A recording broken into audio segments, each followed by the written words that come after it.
This is Real News Media TV, coverage you can trust. Please like, share, subscribe, and hit the notification bell. Select all for daily news updates. Police arrest a woman suspected of lottery scamming in St. Elizabeth.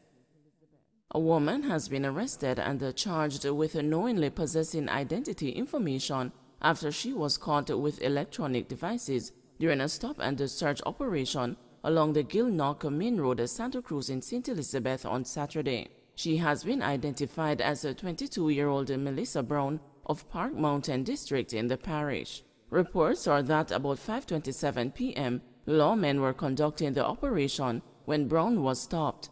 During the search, the police said a few electronic devices were found in her possession containing identity information. Brown was taken into custody and subsequently interviewed and charged. Her court date has not yet been finalized. Government targeting big fish in illegal gun trade, says the Prime Minister. The government has been building airtight cases designed to catch the masterminds in the illegal importation of firearms, according to Prime Minister Andrew Holness. Too many illegal guns are coming through our legal ports. We know the people who are doing it. Yes, write that statement down, we know. But we are not going to go after one little person. Our strategy is to take down networks, so when we act, we are bringing down entire networks, he warned. He was speaking during last Thursday's groundbreaking ceremony for the Little London police station in Westmoreland. Before, the strategy was to deal on a street level just to get the man selling the gun. No, that is not what we really want. We want to get the customs officer who is facilitating the guns coming through the ports. We want to get the man that works in the bank that is allowing the currency to be transferred either into country or out of country, said the Prime Minister. In February this year, the Jamaica Customs Agency was formally brought into the Get Every Illegal Gun campaign, and in March the agency gave an update on the big bucks it had seized since April 2021, part of its role in the fight against the money laundering and cutting the financial lifeline of a transnational organized crime. We want to get the person who is hiding the guns, keeping them in the areas where they believe the police are not going to go. We want to get the policemen who are tipping people off, Holness said, to applause from those in attendance at the Westmoreland event. The police began this year with a series of big gun finds, which the Prime Minister credited with an improvement in the security forces' intelligence gathering skills for the progress made so far. It is important, he said, to have solid evidence before moving on to masterminds. A lot of them believe we don't know. We know because we have improved our intelligence gathering and we are going to get them. But we don't want to get them and don't have evidence because, as you would be seeing, we are taking everyone to the court, to the justice system. We are bringing evidence and these cases have to be airtight. They have to be strong, so it takes time, said Holness, who assured that the government has a comprehensive strategy. He pointed out that the country's crime problem did not happen overnight and therefore it will take a while to fix. The country's annual murder figures moved from 400 at the beginning of the 1990s to more than 1,000 over the last couple of years. We're not going to correct this problem in 1 year or 2 years. It is going to take time and a concerted effort. And it is not as if we have all hands on deck or a national consensus. It would be much easier if we have a national consensus, but the political divide creates a space in which criminals can flourish and plan their activities. We want to have a consensus and go hard on the criminals and use all the tools, including the states of public emergency, available so that we can truly bring down the crime problem, Holness said. Paralyzed stab victim forgives alleged attacker.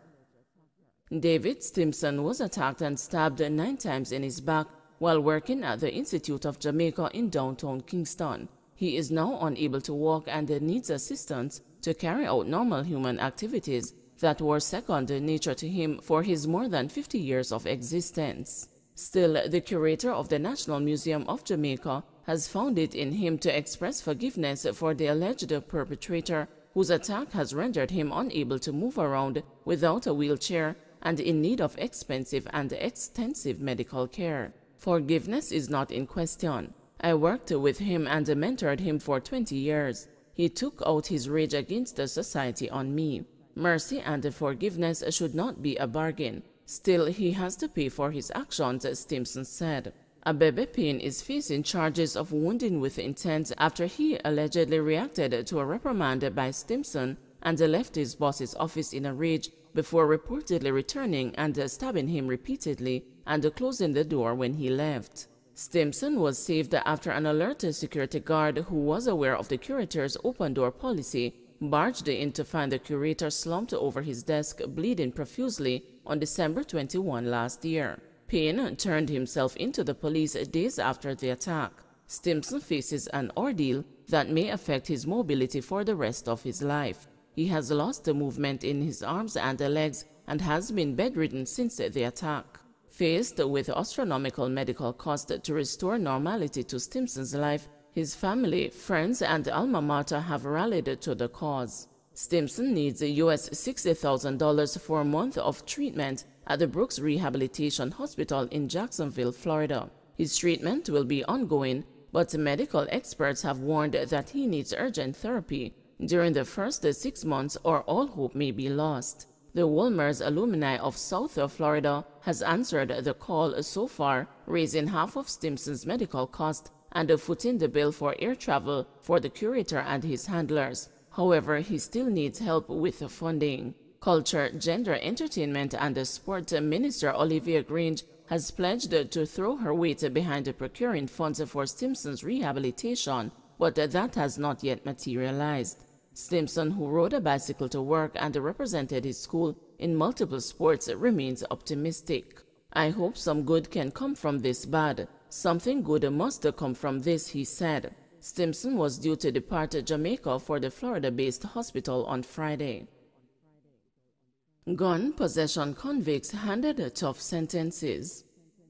Firearm seizures by the St. Catharines South Police led to 2 convicted Portmore men being each hit with sentences exceeding 5 years in separate gun court cases last week, sending what cops hope will be a strong message to criminals. The sentencing comes as the lawmakers on a joint select committee mull over proposed changes to the Firearms Act that could see offenders convicted of illegal possession of firearm face life terms with a mandatory jail time of 15 years before parole. Ricardo Campbell, who changed his plea to guilty mid-trial on February 15, was last week sentenced to 7 years and 3 months by Justice Judith Pusey. Campbell was found in possession of a Browning 9mm pistol loaded with 13 rounds of ammunition in July 2021. Campbell was arrested during a stop-and-search operation in Garvey Mead, Portmore, by the St. Catharines South Division's Special Operations Unit. The gun was seized during an operation conducted in response to a number of murders. In another matter, Romaine Pusey, a resident of Greater Portmore, was sentenced to 6 years and 6 months by Justice Sonia Bertram Linton for possession of a Beretta pistol, as well as 3 years and 2 months for 16 rounds of ammunition recovered from the weapon. Romaine Pusey was found guilty on December 17, 2021, after being charged for possession of the loaded 9mm pistol on August 2, 2021. Evidence was given that during a snap operation led by Senior Superintendent Christopher Phillips in Greater Portmore, Pusey was searched and a gun found in a waste bag hanging around the defendant's neck. Pusey admitted during the trial that the gun was found on his person, but claimed he did not know that the waste bag contained the pistol. Police statistics show that the gun is the weapon of choice in more than 80% of murders annually. Parents encouraged to be positive role models. Deputy Superintendent of Police in Clarendon, Owen Brown, says some of the attacks on the nation's children are due to their parents' involvement in criminal activities. Brown says parents wield a considerable influence over the lives of their children. As a result, he is urging them to seek honest means to make a living and to be positive role models. Our intelligence has shown that one of the violent acts that was carried out on our children was as a result of the actions of the parents because it is impacting our children. We love them and we want them to live to see tomorrow. We wanted them to mushroom in the great potential that is wrapped up inside of them, but if we are living a certain lifestyle, there is a high possibility that our children will be negatively impacted, he said. He adds that more children could be victims of crime and violence as an act of retaliation. When we carry out criminal acts, there is something that is called reprisal, and when they come back, they might not see you. So we have seen other family members being taken out because persons are responding to violence and criminality. Let us stop, let us do the right thing, he added. DSP Brown was speaking at the Clarendon Municipal Corporation Town Hall meeting in Lioneltown held on Thursday. Manhunt underway for men believed to be behind armed robberies.